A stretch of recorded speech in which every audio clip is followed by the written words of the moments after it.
आज से लगभग लाखों वर्ष पहले सत्य युग में जब रंभ नाम के असुर की जलती हुई चिता में उसकी पत्नी महिषी कूद पड़ी और खुद की आहुति दे दी, तब उस जलती हुई चिता में से महिषासुर के अलावा रक्त बीज भी बाहर निकला, जो कि स्वयं रंभ था।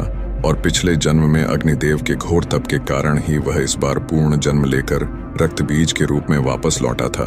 रक्त बीज बेहद चतुर होने के साथ साथ अत्यंत बलशाली भी था। फिर भी वह अपने बल से संतुष्ट न था और इसीलिए वह अमर होने की कामना लिए जंगल की ओर चल पड़ा और फिर ब्रह्मदेव की तपस्या में लीन हो गया। तपस्या करते करते सैकड़ों वर्ष बीत गए, पर ब्रह्मदेव अब तक प्रकट न हुए। लेकिन रक्त बीज अपने तपस्या से तस से मस न हुआ। वह निरंतर ब्रह्मदेव को प्रसन्न करने के लिए अपने तपस्या में डूबा रहा और आखिर में ब्रह्मदेव को रक्त बीज के सम्मुख प्रकट होना ही पड़ा, जिसके बाद ब्रह्मदेव ने रक्त बीज को उसके गहरे तप से जगाकर अपना वरदान मांगने को कहा। फिर रक्त बीज ने ब्रह्मदेव को अपना अभिवादन देते हुए उनसे सीधा अमर होने का वरदान मांग लिया, जिसके बाद ब्रह्मदेव भी सोच में पड़ गए।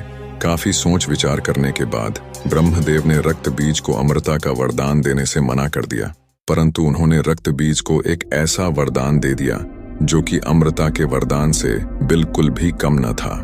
दरअसल इस वरदान के दौरान रक्त बीज के शरीर से निकले रक्त के हर बूंद के धरती के स्पर्श मात्र से ही और रक्त बीज पैदा होंगे और उनके भी रक्त के धरती के स्पर्श मात्र से और नए रक्त बीज पैदा होते ही रहेंगे, यानी कि रक्त बीज के पनपने की कोई सीमा न होगी। वरदान देने के बाद ब्रह्मदेव अंतर्धान हो गए, जिसके बाद रक्त बीज ठहाके लगाते हुए सीधा पाताल लोक के महिषी शासित क्षेत्र पहुंच गया। दरअसल पिछले जन्म में जब वह रंभ था तो उसे महिषी असुरों ने मिलकर समाप्त कर दिया था और अब इसी का बदला वह महिषी वंश से लेने के लिए वापस आकर उनके समक्ष खड़ा हो चुका था। और फिर रक्त बीज ने महिषी राज्य के अंदर मार काट मचाकर रख दी।